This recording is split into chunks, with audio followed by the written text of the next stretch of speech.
Baik, Assalamualaikum warahmatullahi wabarakatuh. Perkenalkan, saya Claudio Magribi dari Fakultas Keperawatan Universitas Riau.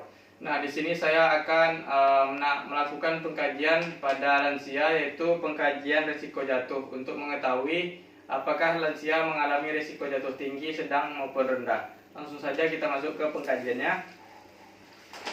Selamat pagi ya, Kek. Pagi. Baik, Kek. Perkenalkan, saya perawat Akladiwa. Di sini nantinya saya akan melakukan pengkajian kepada kakek. Nah, kalau boleh saya tahu, nama kakek siapa? Kakek Adit. Oh, kakek Adit ya, Dek. Kakek. Baik, kakek Adit. Bagaimana, Kek? Apakah kakek sudah sarapan tadi? Oh, sarapan udah. Sudah ya. Sarapan apa kakek tadi? Sarapan lontong ya. Lontong ya. Nah, kalau tidurnya tadi malam apakah nyenyak? Alhamdulillah nyenyak. Nyenyak ya, Kek. Nah, baik, Cek. Maksud kedatangan saya ke sini itu tadi saya akan melakukan pengkajian kepada kakek, di mana pengkajian ini untuk mengetahui apakah kakek mengalami risiko jatuh tinggi, sedang maupun rendah, Kek. Nah, nanti saya akan mengajukan beberapa pertanyaan atau memberikan instruksi sebanyak 14 buah kepada kakek. Nah, kakek bisa mengikutinya nanti ya. Baik, Kek. Nah, kira-kira kita akan memerlukan waktu sekitar 15 menit ke depan. Apakah kakek bersedia?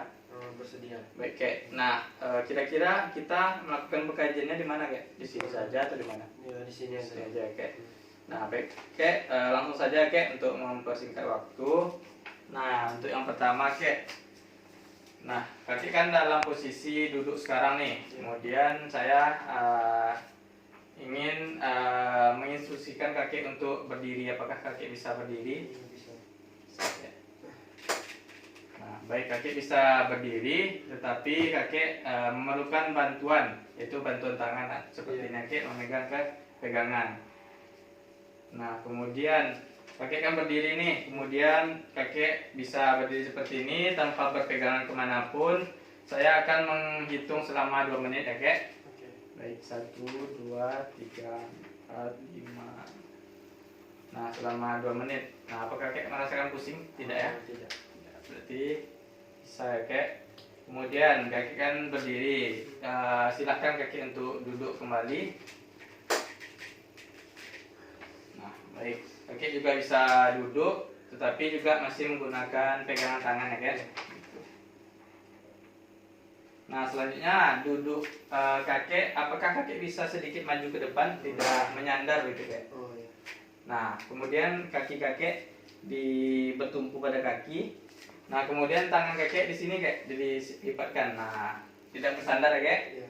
Nah, bisa ini juga lebih kurang 2 menit. Selama 2 menit saya hitung 1, 2, 3, 4, 5, 2 menit. Nah, juga bisa ya. Baik. Selanjutnya, ini kan ada kita mempunyai 2 kursi. Ini kursi yang memiliki pegangan tangan, kemudian ini kursi yang tidak memiliki pegangan tangan. Nah, kemudian saya ingin melihat kakek berpindah dari kursi sebelah ke sebelah sini. Silakan, Kek, berdiri terlebih dahulu. Nah, baik, kakek juga sudah berpindah dari kursi ini ke kursi ini, tetapi masih dengan menggunakan bantuan tangan. Baik, selanjutnya untuk itu kakek bisa berdiri lagi. Nah, tidak pusing ya, Kek? Belum. Nah, kemudian kakek bisa menutup matanya, Kek. Saya akan menghitung selama 10 detik. 1, 2, 3, 4, 5, 6, 7, 8, 9, 10. Bagaimana, Kek? Apakah kakek merasakan pusing? Pusing ya, Kek? Nah, silakan duduk sebentar, Kek, untuk istirahat supaya bisa melanjutkan untuk instruksi berikutnya. Nah, kakek tadi bisa berdiri dengan menutup mata sekitar 10 detik, tetapi kakek merasakan pusing. Nah, baik, Kek, apakah masih merasakan pusing kakek sekarang? Udah enggak ya. Nah, kemudian kakek berdiri lagi, Kek, sebentar. Nah, kemudian kakek rapatkan kedua kakinya, Kek, seperti ini. Nah, ya, kemudian berdiri, tidak boleh memegang kemanapun ya dengan merapatkan kaki.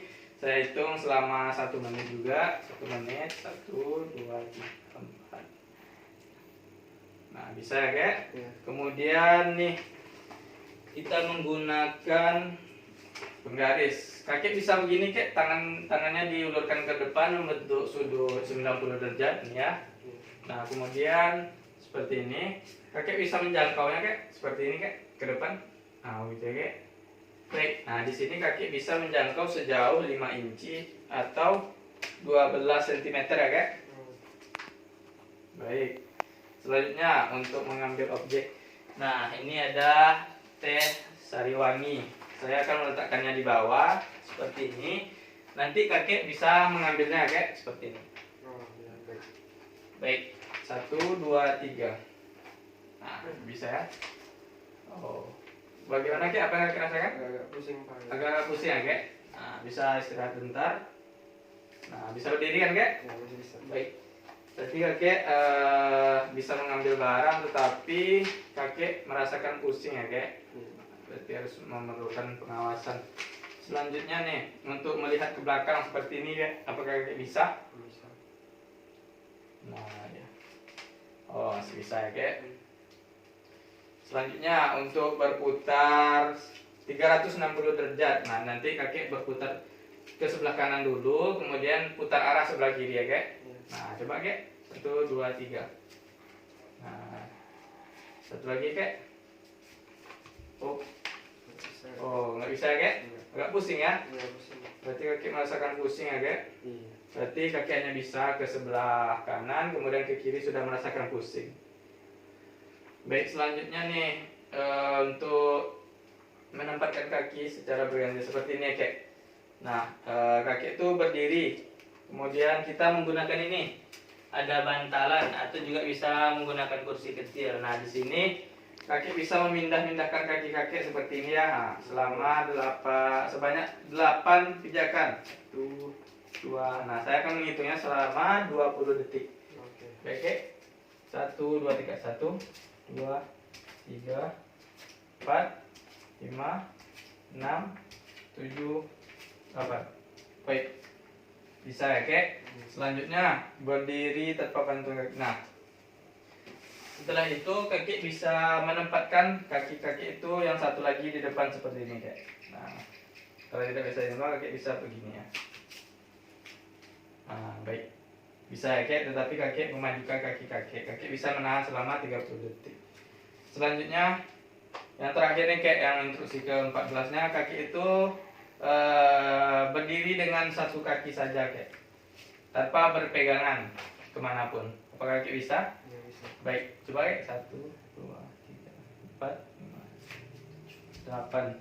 Baik kek, kakek bisa berdiri lebih kurang itu sekitar 10 detik mampu mengangkat kakinya kek tanpa berpegangan. Nah baik kek, kemudian silakan duduk kembali kek. Apakah kakek capek ya? Iya. Baik, duduk kembali. Nah di sini kita telah melakukan sebanyak 14 instruksi ya kek. Nah di mana saya akan menjumlahkan terlebih dahulu ya kek hasil yang kita dapatkan tadi. Iya, baik. Ini 4, 8, 16, 17, 23, 32, 36, 40, 43, 47. Nah jadi kek total skor yang didapatkan dari pengkajian kita tadi yaitu 47 nilainya atau skornya.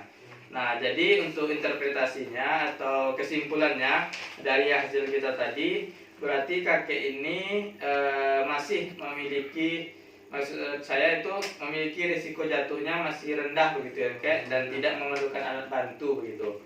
Jadi untuk rentang nilainya itu 41 sampai 56 itu risiko jatuh rendah. Tadi skor kakek 47 ya, berarti masih rendah.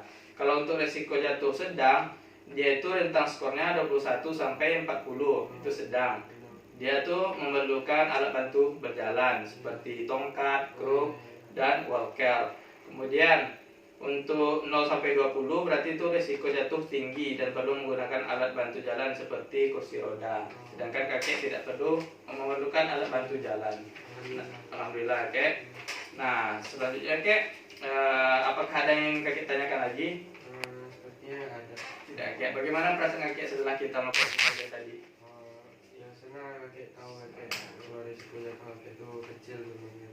Nah, baiklah kek. Kalau begitu, seminggu ke depan lagi saya akan ke sini lagi, akan melakukan pengkajian lagi kepada kakek. Apakah kakek bersedia nantinya? Ya, bersedia. Nah, baiklah kalau begitu saya izin pamit terlebih dahulu ya kek. Terima kasih atas waktunya. Oke.